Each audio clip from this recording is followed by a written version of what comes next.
جو کامرس کا ہے وہ یونیورسٹی کا ہی ہے، اور یونیورسٹی میں 1000 شعبے ہیں، تو اس کے ہی شعبے میں ہوں، تو یہاں پر ہوں، تو لہذا جو حنفی ہے وہ تو محمدی ہے ہی ہے۔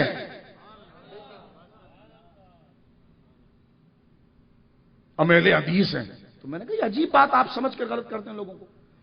جو حنفی ہے وہ تم حنفی وہ نہیں جو رسول اللہ کے مقابلے پر کوئی چیز، حنفی اس کو کہتے ہیں جو ایسے استاد کو، 4 استاد ہیں، ایک نے رسول اللہ کے قول کو اس استاد کے ذریعے سمجھا، بھائی آپ یہ بات سمجھ رہے ہیں، آپ کی دلیل کیا؟ میرا استاد ابو حنیفہ ہے، تو آپ حنفی ہو گئے۔ ایک نے کہا جی میں حضور کے قول کو یہاں سے، آپ کون؟ جی میرے استاد امام شافعی ہو گئے۔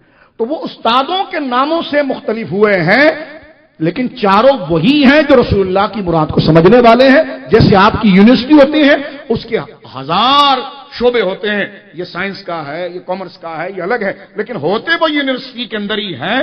وہ شعبے یونیورسٹی کے مقابل نہیں ہوتے، لیکن سمجھنے کے لیے آپ جس استاد سے اس یونیورسٹی کے علم کو سمجھ رہے ہیں، اگر وہ سائنس کا ہے تو آپ سائنس کے اسٹوڈنٹ کہلائے، وہ فزکس کا ہے، وہ جناب کامرس کا ہے تو آپ اس کے اسٹوڈنٹ کہلائے۔ تو اسی طرح مراد رسول کو سمجھنے کے لیے یہ 4 استاد ہیں کہ جنہوں نے رسول اللہ کی منشا اور مراد کو سمجھایا۔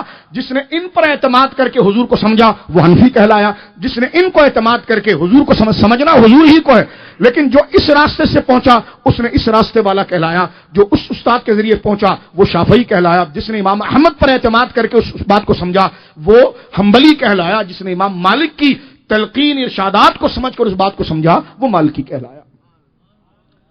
بات مشکل اب نہیں رہی، میں نے سادے انداز میں آپ کے سامنے کی، ٹھیک ہے۔ اب اس میں ایک بات اور، سوال وہاں پر کھڑا ہوا کہ شاہ صاحب یہ 4 استاد ہیں جبکہ بہت سے اساتذہ گزرے ہیں۔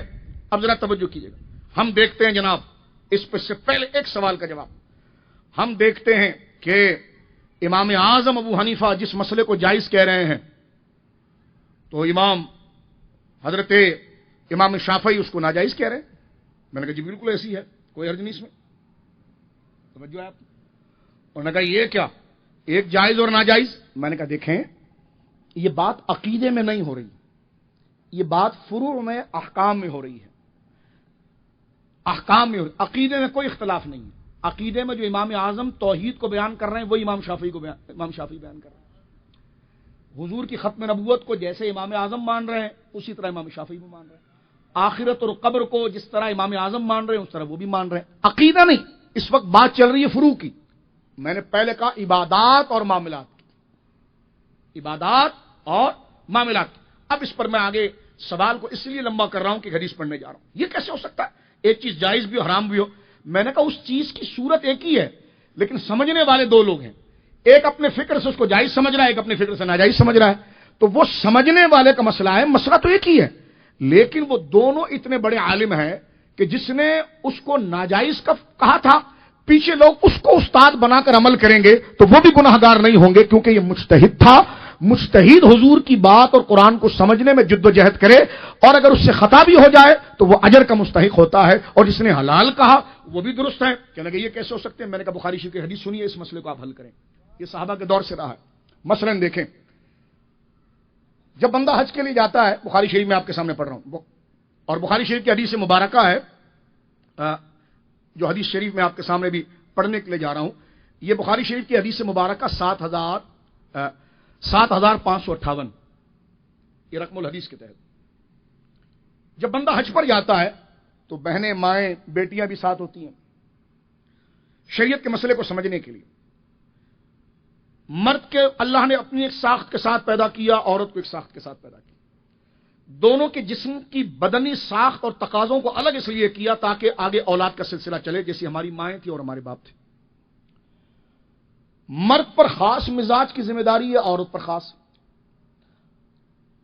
اپنی ماؤں کا تصور ذہن میں رکھیں تو اس مسئلے کو آپ سمجھیں۔ خواتین کو بعض دفعہ ایسے مہینے میں ایسے یا ہر 15 دن کے بعد ایسے معاملے کا سامنا ہوتا ہے کہ جس میں وہ نماز نہیں پڑھ سکتی، جس کو حالت حیض کہتے ہیں۔ شریعت مطہرہ کا یہ مسئلہ ہے کہ جب ایسی خاتون حج کرنے کے لیے جائے گی اور ایسی حالت آ جائے گی تو وہ حرم میں آئے گی کہ نہیں آئے گی؟ بالخصوص حج کر لیا آپ نے، حج کرنے کے بعد آخری فرض طواف زیارت ادا کرنے کے بعد وہ لوگ جو مکہ کے باہر رہنے والے ہیں وہ جب تک مکہ چھوڑ کر نہیں جا سکتے جب تک آخری طواف ودا نہ کرے، طواف ودا نہ کرے۔